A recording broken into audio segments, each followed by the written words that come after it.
Topic करते हैं doctrine of pleasure. यह बहुत ही डिस्कशन में चल रहा है, doctrine of pleasure.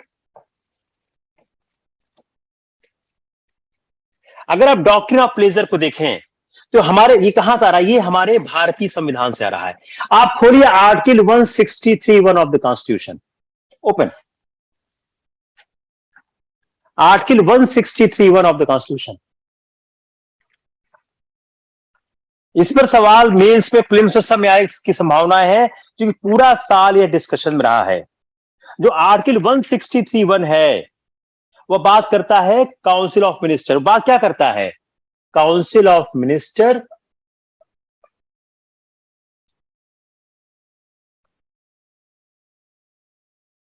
Add and advice to governor. Simple बात बोलता है कि काउंसिल ऑफ मिनिस्टर होगा जो एड और एडवाइस देगा गवर्नर को। अब आर्टिकल 163(2) पढ़िए आप, 163(2). आर्टिकल 163(2) क्या बोलता है? ये बोलता है governor can act in discretion certain matters, can act in discretion in certain matters. तो आर्टिकल 163(1) और आर्टिकल 163(2) अगर दोनों को साथ साथ पढ़िए तो 163(1) बात करता है कि एक काउंसिल ऑफ मिनिस्टर होगी जो गवर्नमेंट को एड और एडवाइस देगी और गवर्नर उसी एड और एडवाइस से काम करेगा। 163(2) बोलता है गवर्नर अपने डिस्क्रिशन में काम कर सकता है इन सर्टेन मैटर्स। इसका मतलब क्या हो गया? अगर इन दोनों को साथ साथ पढ़ें तो जो डिस्क्रिशन है सर्टेन मैटर्स को छोड़ दिया जाए तो बाकी सारे मैटर में गवर्नर काम करेगा with the advice of the council of minister.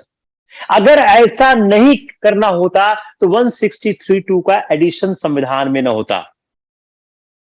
तो एक लेजिटिमेट राइट है, तो कैबिनेट के पास एक राइट है एडवाइस करने का टू गवर्नर, और गवर्नर को उसी हिसाब से काम करना होगा। नाउ सी द आर्टिकल 164, जिसके बारे में केरला के गवर्नर अपनी बात कह रहे हैं। नाउ सी आर्टिकल 164 जो कंटेन करता provisions in context of the Kerala's governor, जो 163 को 164 से सेपरेट कर रहे हैं।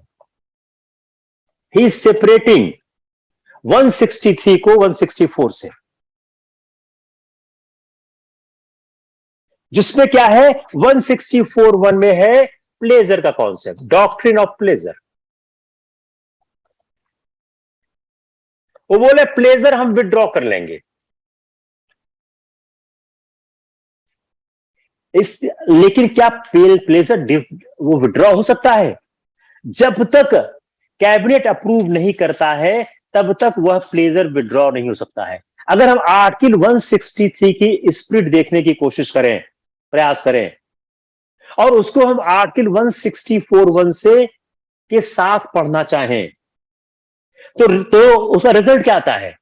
उसका रिजल्ट यही आता है कि जो एक डेमोक्रेटिक सिस्टम बनाया गया है, अगर इसको पढ़ें, और इसको शमशेर सिंह के केस में एक्सप्लेन भी किया है सुप्रीम कोर्ट ने। शमशेर सिंह के केस में सुप्रीम कोर्ट ने इसको एक्सप्लेन भी किया हुआ है और कहा है कि आपकी यह केस का आउटकम क्या है कि गवर्नर को कैबिनेट की एडवाइस से ही काम करना होगा। और जो B.R. अम्बेडकर ने जब कॉन्स्टिट्यूशन बनाया था और जो सिस्टम इनकॉर्पोरेट किया गया, अगर आर्टिकल 75(2) से कंपेयर करें जो प्रेसिडेंट के लिए है और वही करस्पॉन्डिंग यहां पर गवर्नर के लिए है, तो जो आर्टिकल 164(1) है वह बोलता है कि गवर्नर क्या है? एक टाइटुलर हेड है।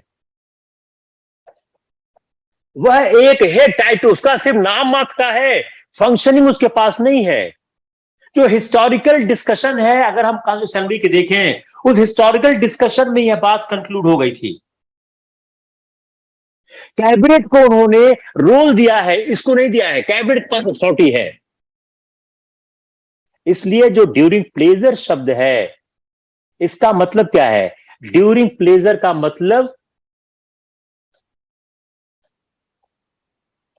गवर्नर्स प्लेजर नहीं है, यह कैबिनेट के पास जाएगा।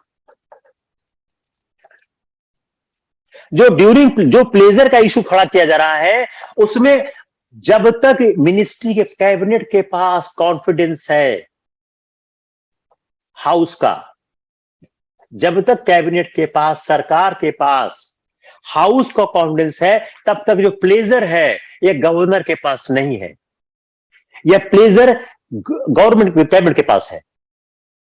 अब इसको अगर हम 1858 के गवर्नमेंट ऑफ इंडिया एक्ट और 1858 के प्रोक्लेमेशन और 1935 के गवर्नमेंट ऑफ इंडिया एक्ट के साथ देखें, जो 1858 का जो एक्ट था, उसने एक गवर्नर की पोस्ट बनाई थी, और वह गवर्नर काम करता था under the advice of governor general. वह गवर्नर जनरल के मातहत काम करता, उसके सुपरविजन में काम करता था। और जो 1935 का एक्ट था, जो 1937 में इंप्लीमेंट हुआ, जो काम करने लगा, उस एक्ट के तहत भी गवर्नर को गवर्नमेंट के एडवाइस से काम करना था। इसलिए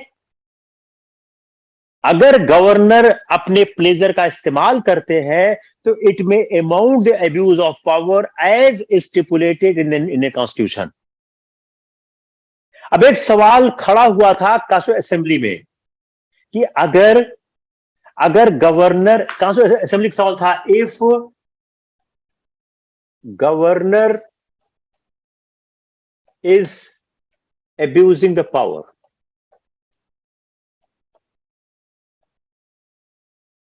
then what options are available? Option वो wisdom of the governor,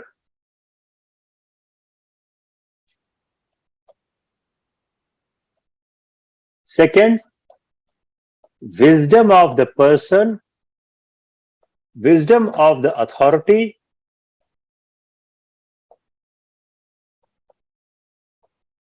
who appointed him,